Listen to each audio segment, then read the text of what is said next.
we're tickled death. Yeah, it's gonna be. Hey, we're live. Thank you for being here. Thank you guys for joining us online. We are in chapter 15, Ezekiel chapter 15, and we hope to cover chapter 15 and 16. 15 is really short, and it kind of sets up chapter 16. Chapter 16, I'll tell you about in just a minute, is not so short. So if you look at chapter 15, we're in that section where God is judging Israel, and he's telling them why he's judging them and why he's upset with them, what they're doing, and he's talking about the sins of idolatry and all that they're involved in. Well, chapter 15 is going to set up a series of three parables, and we're going to look at those three parables. The first one is in chapter 16. It depends on how you look at it. The first one might be here in chapter 15. We'll call this a parable. Chapter 16 is more of an allegory rather than a parable. It could be a parable, so it could be four parables, or it could be three parables and an allegory, however you want to look at it. But chapter 16 is a parable. It's a real short one where God is basically setting up what's coming next. Chapter 17 is a parable about two eagles, and God's going to talk to Israel about their situation with him and their choices. And in chapter 23, it's a parable about two sisters. And it's all got to do with idolatry. It all has to do with the fact that Israel has abandoned God and abandoned their first love. So if you look at chapter 15, again, it sets up this series of three parables. And it's designed, they are designed, especially in chapter 15, it's these exiles that are that have been taken away. They're really excited about the fact that, because they're still Jews and they still like Jerusalem, but it's the ones in Jerusalem that are really causing all the problems. And so all these exiles get taken away, and God basically tells them, because the exiles are thinking, since we're in exile, we're the bad guys and God's going to get us. The ones in Jerusalem, since that's God's city, they're going to be okay. Then God comes along and says, no, you got it backwards. You guys are going to be safe. They're going to be judged. And then through a series of things, these exiles get to be very optimistic about Jerusalem's future. And they start thinking amongst themselves in exile in Babylon, because of some things that God is telling them specifically. They start thinking that somehow Jerusalem is going to escape destruction, and God's not going to allow the temple to be destroyed. He's not going to allow the city to be destroyed. And so that they kind of get this overly optimistic attitude. Chapter 15 is designed really to show them that that's a wrong way to look at it, that there's no way that Jerusalem is going to escape destruction. It's going to happen. And so that's how chapter 15, that's kind of the point of it. So look at verses 1 and 2. And this one will be pretty quick for us, I think. Then the word of the Lord came to me, saying, Son of man, how is the wood of the vine better than any wood of a branch which is among the tree of the forest? All right, so God asked him, Ezekiel, and he's, again, I would consider this a parable, that he's setting up the fact that Jerusalem is going to be destroyed. And so he said, look at these first two verses. The question is, how can a vine be as good as solid as the wood of any other tree out there? So he's comparing a vine and tree wood. And he says, how can a vine be just like that, solid like tree wood? That's the question. So look at verse 3. Can wood be taken from it to make anything, talking about vines, or can men take a peg from it on which to hang any vessel? It has been put into the fire for fuel, and the fire has consumed both of its ends, and its middle part has been charred. Is it then useful for anything? Behold, while it's intact, it's not made into anything. How much less, when the fire has consumed it and it's charred, can it still be made into anything? So he's talking about vines and wood, and he says, how can a vine be equal to tree wood? And then he gives some examples in verses 3 through 5. He says that vines are really not good for anything. It's too soft. It's too weak. He says you can't build anything out of it. He said that the vine is so weak even that it's not even good to make a peg, to hang stuff up on a peg. It's just not good. Basically, the only thing a vine is good for is producing grapes. And when the vine quits producing grapes, it becomes useless, even at that. He says it's the vine's of little value even, that it's not even good for a fire. You throw it in a fire and it burns up too quick, doesn't do anything. It gets charred. And so he's basically giving Ezekiel this symbol, this parable of, I guess, a vine and wood. Here's the difference between vine and wood. Now look at verse 6, because here's where God makes his point. Therefore, thus says the Lord God, as the wood of the vine among the trees of the forest, which I have given to the fire for fuel, so have I given up the inhabitants of Jerusalem. And I set my face against them. That's that phrase that anywhere in the Old Testament that you see, set my face against, it means to be hostile towards. So God said, I'm hostile towards them. Though they've come out of the fire, yet the fire will consume them. Then you will know that I am the Lord when I set my face against them. So now he's told us about the weak vine, not good for anything, and the wood. He said you can't compare the two. Now in verses 6 and 7, he's comparing the inhabitants of Jerusalem, those that are going to be destroyed. He's comparing them to a piece of vine wood, just a vine, that God used for fuel. And so he says about Jerusalem and about this vine, it's not good for anything, not even fuel, because it burns up too quick. Now, Israel's purpose, their whole purpose, we'll go all the way back to Genesis chapter 12 when God spoke to Abraham. Israel's whole purpose is to bless other nations by being fruitful. All right, that's the only good part of a vine. Vine's not good for anything. You can't burn it. It doesn't burn well. You can't make a house out of it. You can't even hang a peg up on the wall to hang someone because it'll break. The only thing valuable about a vine is that it produces fruit. And so you go all the way back to Genesis chapter 12 when God called Abraham. Israel's sole purpose in God calling them out, and we're going to look at their history in chapter 16, but their only purpose in existing is to produce fruit so that other nations can be blessed by them. That's why God said, if you bless Israel, you'll be blessed. Curse Israel, you'll be cursed. Israel's purpose was to bless other countries, other nations, by being fruitful. Now, God is now comparing them to this vine, and he's saying, if you fail to produce fruit, and if you fail to bless other nations because of your fruit, then you're not of any use to me. That's why you're here. And so look at verse 7. I've set my face against them. I've become hostile to them. And he's already done that. As a matter of fact, this is going to be the third invasion of Jerusalem. In 605 and 597, they were invaded as well. Now they're getting ready to get invaded again in 587 BC. God has set his face against them. He's hostile towards them because they're failing to live up to their purpose for which God created them. He created the nation for a purpose. Now, that's how he sets this up. Now look at verse 8. Thus I will make the land desolate because they have acted unfaithfully, declares the Lord God. God is going to desolate the land of Judah, of which Jerusalem is the capital, because the people had been unfaithful. Now, it's all about God's consistency. This is what the exiles are worried about. This is what they're thinking about. They believe that we're God's people. We're the vine that God chose. So how can God destroy us? And so the consistent part of it is, and this is what he says, they went through the fire, those previous two invasions, and they survived it. But now because of sin, they're going to be judged again. In other words, God is consistent in his judgment. You sin, you get judged. And that's the parable of chapter 15. That's how God sets this up. Now, chapter 16, look at chapter 16, because I don't think there's any way we're going to finish chapter 16 tonight. It is the largest prophetic book or message in the book of Ezekiel. Of all these prophecies that Ezekiel is going to talk about, of all these stories that he's going to tell, this is by far the longest.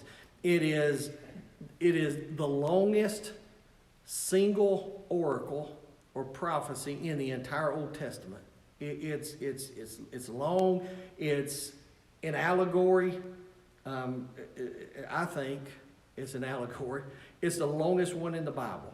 It covers a lot of things. In Hebrew, it's called a rib oracle, a lawsuit oracle. It's a prophecy that is designed to show the results of when you fail to live up to your end of things, just like a lawsuit. It's called a rib oracle in Hebrew in the Old Testament. And so look how he starts this off, because he's going to say to them, you guys are going to be judged because your sole purpose was to produce fruit and bless other nations. And not only are you not doing that, but you're doing opposite from that. And so he's going to talk about Jerusalem, and he'll use this. He'll use the term Jerusalem, but it's a figure of speech. It's what they call a synodote. It's a figure of speech where a part of something is used to represent the whole.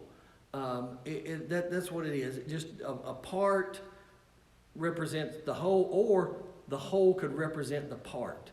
Like if I say Georgia won by 2 touchdowns.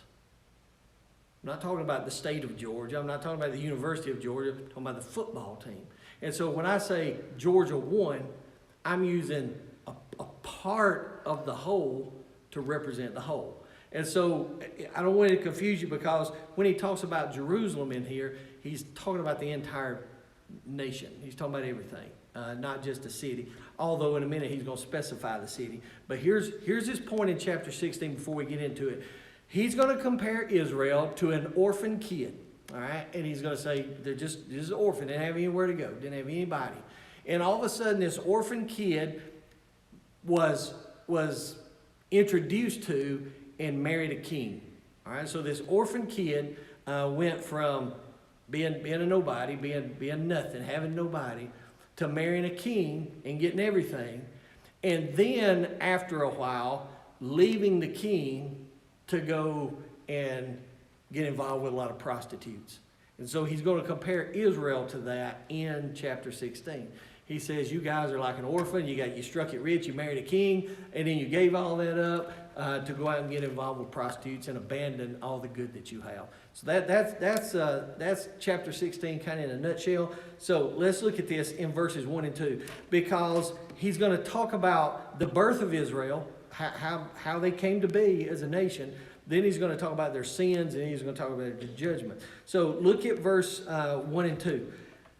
Then the word of the Lord came to me, saying, Son of man, make known to Jerusalem her abominations. So the first thing he said is, tell them what they did wrong. Tell them the detestable practices that they did. And so he's going to tell the exiles, because they're the ones that are saying, God's going to spare Jerusalem. So he's going to tell the exiles, but he's talking about the whole city. Look at verse 3, because now he's going to get specific. And say, thus saith the Lord God to Jerusalem, your origin, remember, to Jerusalem, he's talking about Israel, he's talking about the country. The Lord God to Jerusalem, your origin and your birth are from the land of Canaanite. Your father was an Amorite, and your mother a Hittite. As for your birth, on the day you were born, you say your navel cord was not cut, nor were you washed with water for cleansing. You were not rubbed with salt or even wrapped in cloths. All right, so now we're going back to the beginning. And he says, I want you to tell Israel what they did wrong. He says, first of all, remind them of where they came from. And he says, you guys, he's personifying Israel, even though he says Jerusalem, remember, he's talking about Israel, the whole country.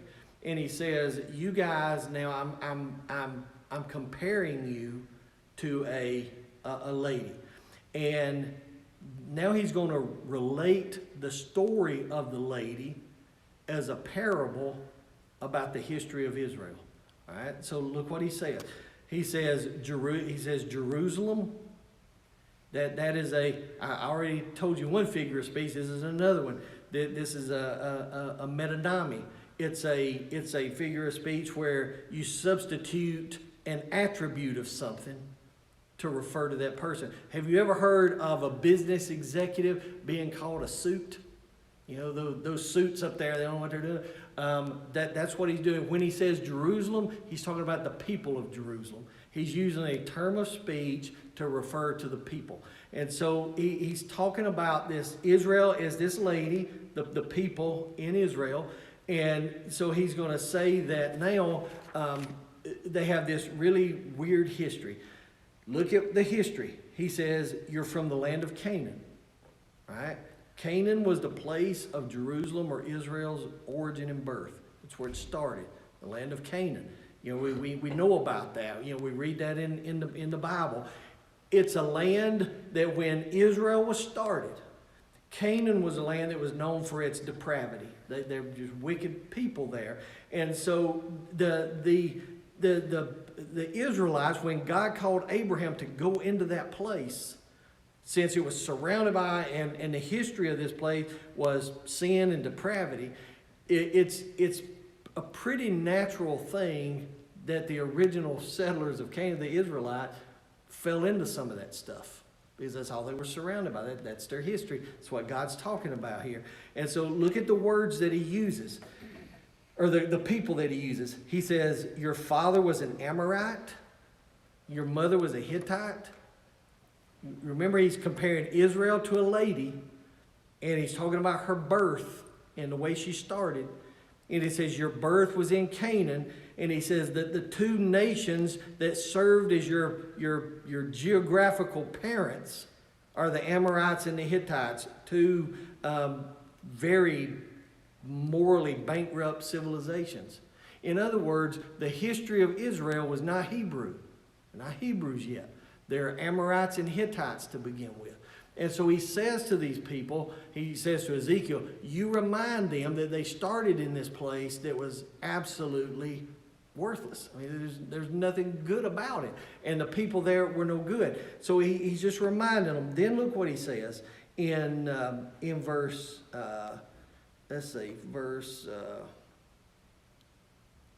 we're not to it yet. We'll get to it. He's going to talk about the Jebusites in a minute. And the Jebusites, according to Genesis chapter 10, was another nation that were involved in this. And so they're surrounded by all this wickedness. Now, look at verse 5. And I don't want to confuse you, but remember, as we're talking about this, it's an allegory. It's a story that's trying to tell a point. And so he's going to talk about this lady that was born and having Hittite parents and Amorite parents, but he's talking about Israel. And he says Israel's like this orphan kid that was born to these wicked parents. They're in this land that's surrounded by wickedness. Look at verse 5. Look what he says. No eye looked with pity on you to do any of these things for you, to have compassion on you. Rather, you were thrown out into the open field, for you were abhorred on the day you were born. In other words, nobody had compassion on Jerusalem or Israel. And because, think about it, she's an unwanted child. Nobody wanted her there. The Hittites had their place. The Amorites had their place. The Jebusites had their place. And then God told Abraham, I want you to go to that place. And then, Moses led them there, stopped short. Joshua led them over the river, and they fought battles. They fought Ai, they fought Jericho. They had to fight these battles. Why did they do that? Nobody wanted them there. They're like an unwanted child. So look at the description he gives. Nobody looked compassionate upon you. Nobody gave you pity because nobody wanted you. Rather, you were thrown out into the open field. In the ancient Near East, when this took place, especially girls, because boys could be warriors and those kind of things, but especially girls, when they didn't want them, they just took them out in the field and left them out in the elements to die. So they have this baby, you don't want it, and they take it out. So God said to Ezekiel, that's the way Israel started. Nobody wanted them. They were strangers in this land that was already occupied by these evil people. And God moved them in there. I mean, they moved in, but nobody wanted them there, so they just thrown them away. And when he says this, when Ezekiel says this to these people, they're going to know exactly what he's talking about, because they lived in a society where they were taking these baby boys and girls and just throwing them out into the elements to die. So he knows what they're talking about, that it's just an unwanted situation. Now look at verse 6, because that's their infancy. Now let's talk about their youth, where he's going to get into their youth. Look at verse 6. When I passed by you. Who passed by? When God passed by. When he saw Israel out there and nobody wanted them, he says, when I passed by you and saw you squirming in your blood, I said to you while you were in your blood, live. Yes, I said to you while you were in your blood, live. So God says in verse 5, nobody had compassion on you. And then in verse 6, he said, remind them, I'm the only one that did. God said, I had compassion on them. And he said, in their helpless state, in their condition that they were in, I took care of the nation of Israel just like I would have, or just like you would a kid that was thrown out into the wilderness, and helped them survive.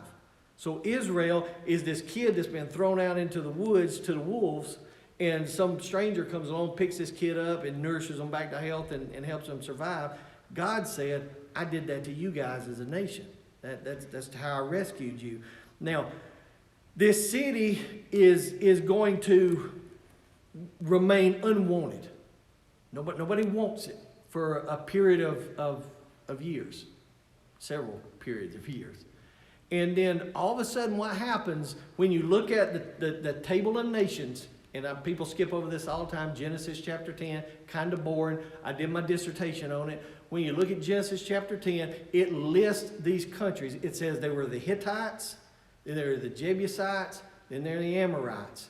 The Jebusites are sandwiched right in there.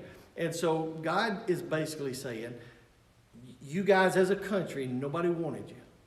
You're like a kid that was abandoned, but I came along and showed you compassion, and I helped you. Now that city, Jerusalem, the country of Israel, it is going to stay like an unwanted child. Nobody's going to have anything to do with it until David comes along in 1 Samuel. And when David comes along and gets anointed king, David adopts the city as the capital of a place which he wants to eventually put the temple. So it's nobody wants this city. Israel is nothing. It's just an orphan little child until David comes along, anointed by God to be king. And David comes along and rescues the city, so to speak. Look at verse 7. God said, I made you numerous like the plants of the field.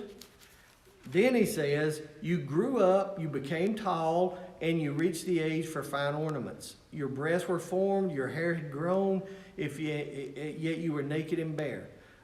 So God says, I rescued you. I saw you out there and I rescued you. And then he said, I enabled you to survive. And when he says your plants became numerous, he's not talking about plants, he's talking about people. The people became numerous. It began to grow, began to be a big civilization. And so eventually this unwanted orphan eventually grew into this fine city that even all those other countries became envious of. That's why I say chapter 16 is about this orphan kid that marries a king and then goes back to the streets. All right? This nation of Israel, nobody wanted it. God took her in. God nourished her. God allowed her to become a great city so that she was the envy of everybody else. But she was God's city. And so she was found. And America reminds me of this because it's kind of how America started. You know, people wanted to come here for religious freedoms and to worship freely and those kind of things. And so it starts like that. But then there comes a point where people start to abandon that and they start to go back to the ways or to the pre-religious ways or to the pre-Christian ways. And so that's the way Israel is. Look at verse 8.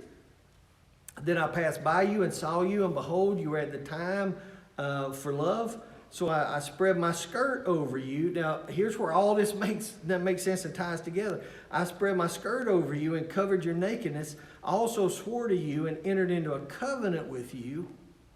And you can highlight that or whatever. So that you became mine, declares the Lord God. Here's the point of verse 8. And remember this is an allegory about a girl. When she became mature enough, when Israel became mature enough, God made a commitment to them.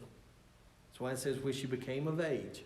He said you matured, you grew, just like a woman would. And when you got old enough, when you got mature enough, God said, I made a commitment to you. And my commitment was, you can read this in Psalm 132, my commitment was to take care of you forever. It's what God said to Israel. Now here's where it's really powerful for them, that shows you just how far they fell. They're orphaned, nobody wants them. God comes along, sees them, nourishes them, raises them. Then when they got old enough, God said, I want to make a commitment to you. I'm going to take care of you forever. And he says, I'll make this covenant. Every time, and here's where God amazes me. Every time in the Old Testament, especially when people start to abandon God or need something from him, he makes a new covenant. It's a new agreement. And so at this particular time, he says, I'm going to make a covenant with you. And this covenant is going to be, you're going to be my people, and I'm going to be your God. And as long as we're in this relationship, I'm going to take care of you forever. And then, and this is not part of this, but later on, the people of Israel start looking around and they say, Egypt has a king, Babylon has a king, Persia has a king, we want a king. And God said, I'm your king. I made this commitment a long time ago. We're each other's. And they kept on, we need a king, we need a king. So God gave them Saul. It became a horrendous mistake. Because when God is leading us to do something, or God is our God, the last thing we need to do is try to abandon that relationship and try to do it ourselves and be like everybody else. And that's what Israel tried to do. So look at this allegory. Verse 8, when she's mature enough, God said, I'm going to take care of you forever. Then you should recognize this. As a matter of fact, I'm starting a series of sermons in 2 weeks on the Book of Ruth. And we're going to do about 7 weeks on the Book of Ruth. Look at this, see if this reminds you of something about Ruth. God said, I spread my skin over you because you were naked. And you didn't know it. Spreading a skirt over somebody was a sign of taking care of them. I'm committing to you. If you look at Ruth chapter 3, it's exactly what Boaz did to Ruth. He put his blanket over, put his skirt over, his blanket over her to show her that she was under his protection now. God said, I did that for you. I put my skin over you, this blanket over you, and I gave you my promise that I'm going to always protect you and watch over you. So that's how God is leading these people. Look at verse 9. See, it doesn't last long. Then I bathed you with water, washed off your blood from you, and anointed you with oil. I also clothed you with embroidered cloth and put sandals of porpoise skin on your feet. And I wrapped you with fine linen and covered you with silk. I adorned you with ornaments, put bracelets in your hands and a necklace around your neck. I also put a ring in your nostril, earrings in your ears, and a beautiful crown on your head. Thus you were adorned with gold and silver, and your dress was of fine linen, silk, and embroidered cloth. You are fine flour, honey, and oil. So you were exceedingly beautiful and advanced to royalty. Then your fame went forth among the nations on account of your beauty, for it was perfect because of my splendor which I bestowed on you, declares the Lord God. All right, God prepared her for this special relationship. He gave Israel, as a lady, he said, I gave you fine clothes, I gave you jewelry, I gave you everything. I mean, you were elevated. Look what he says. You were elevated from orphan status all the way to royalty. You became great. Your background was not so great, but I made you mine. And I think the spiritual application for that for us is pretty obvious. You and I have pretty bad backgrounds. I mean, think about it. Even if you say to me, Jeff, I can trace my ancestors all the way back to the Mayflower. I mean, my people came back over here as religious folks. That may be so, but you're still a sinner, just saved by grace. We all have bad backgrounds. But because of the grace of God, he has elevated us out of our background and made us his, made us royal. That's what Israel did. And look what he said. He said, I gave you the best of everything. He said in verse 13 and 14, I gave you jewelry, I gave you clothes, you had the best food. In other words, if this is a man-wife relationship, the love of the husband, God, for his wife Israel had no limits, no bounds. God gave her everything she needed. He protected her. Look at verse 15 though. In verse 15, he says, but you trusted in your beauty. See the turning point? Which trusted in God. God brought them out of the field where they were abandoned to die. God showed them love, God respect. And then in verse 15 he said, but you guys trusted in your beauty, and you played the harlot because of your fame. And you poured out your harlotries on every passerby who might be willing. All right, so, and you know, as less graphic as I can be, God said in this allegory, it's like this girl, this baby that was abandoned, baby girl that was abandoned. God rescued her, raised her. She grew and matured. Then God entered this special relationship with her. It's like a husband and wife relationship. It all goes back like Hosea's situation. And he said, I gave you everything. My love for you, there's no limits to it. You know, I was a great husband to you. But you started trusting in your own beauty. You started thinking more highly of yourself. Look at the description. You then became a prostitute and prostituted yourself with anybody that came by. You didn't discriminate. So Egypt, Babylon, the Hittites, the Amorites, whoever came in, you just followed right along with them. You know, in his allegory, in his analogy, it's like a lady that was rescued out of nothingness, and the husband gave her everything, and then all of a sudden she realized, you know what, I'm pretty good looking on my own. I don't need that guy. And so she starts going and prostituting herself to anybody that would walk down the street. That's what God is saying about her. Look at verse 16. Then you took some of your clothes made for yourself, high places of various colors, and played the harlot on them, which should never come about nor happen. You shouldn't have done it. Verse 17, this is going to be self-explanatory. You also took your beautiful jewels made of my gold and my silver, which I have given you, and made for yourself male images. I mean, think the prostitute scenario. You made male images that you might play the harlot with them. All right, as good as the love of the husband was, God was, the links or the distance that the lady strayed away from him knew no bounds either. Just became totally despicable. All right, that's the point God is trying to make. So look at verse 20. Moreover, you took your sons and your daughters whom you had borne to me and sacrificed them to idols to be devoured. Were you harlotries, so small a matter? You slaughtered my children and offered them up to idols by causing them to pass through the fire. So he says, first thing is, you're a harlot to everybody. And what he's talking about is the same thing that happens now. People listen to every little doctrine that comes along. They're not rooted in anything. You know, God has give us the truth. So anything that you try to model your life after that's not God's word is exactly what Israel was doing. You listen to false teachers. You're following pseudo-intellectuals and all these ologies that are all over the place. God says it's the same thing.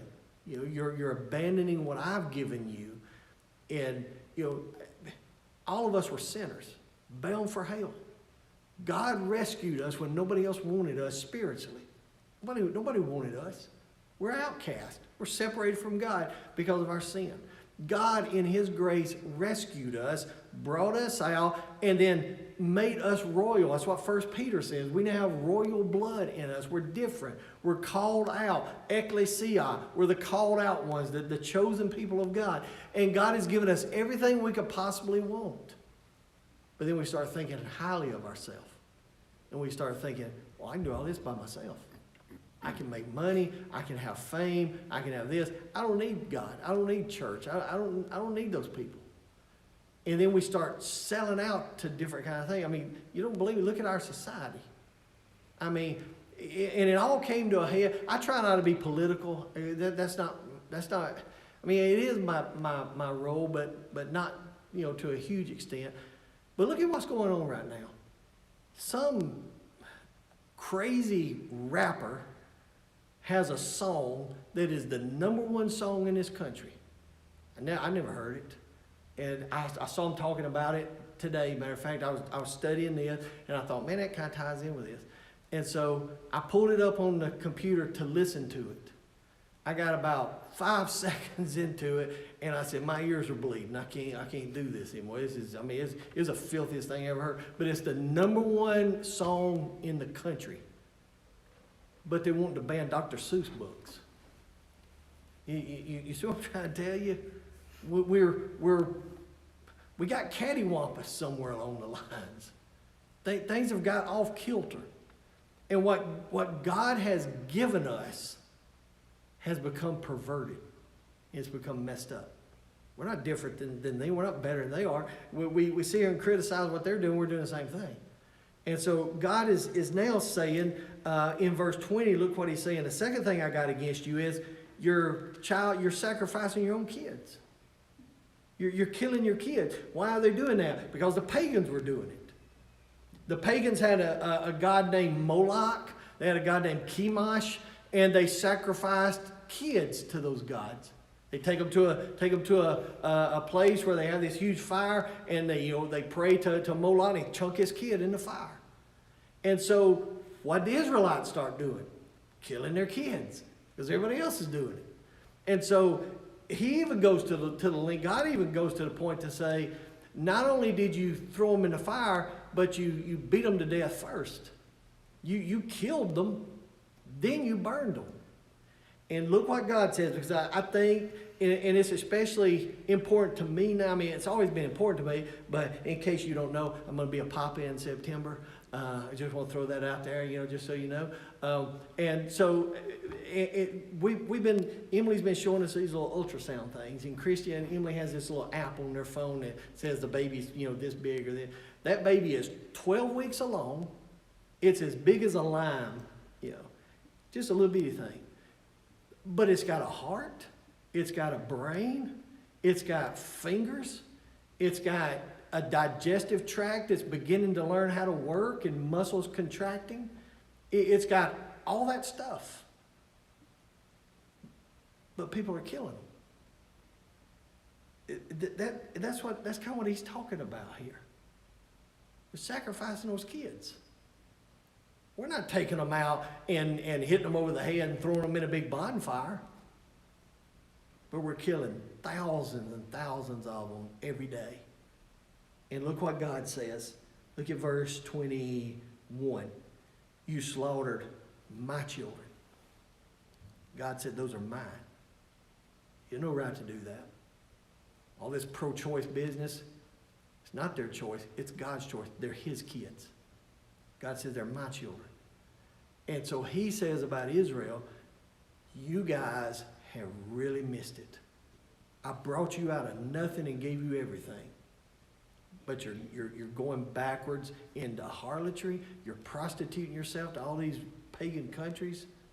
And now you started doing some of the things they're doing in sacrificing your own kids. God said, he's telling Ezekiel that because you got these exiles in Babylon that are looking back at Jerusalem and they're saying, there's no way God's going to judge Jerusalem. That's God's people. That's God's city. And God said, Ezekiel, you tell them Jerusalem is going to be judged. Here's why. They're doing these things. Now, we've got about 36 more verses to go in chapter 16. And we don't have time. This is a good stopping point because it shifts. The theme kind of shifts. So we're going to stop right now, and we'll pick up the rest of chapter 16 next week. So hopefully you'll be here because it gets worse and worse for Israel. But those of you who joined us online, we appreciate you guys being with us. We're going to sign off from you now and invite you back again next week. Come be with us in person. We'd love to have you at 6:30, 10:15 on Sunday mornings. We would love to have you 9 o'clock for life groups, Sunday school. We'd love to have you. Come be with us. I know you'll be blessed. If not, watch us online. Thank you guys. Have a great night.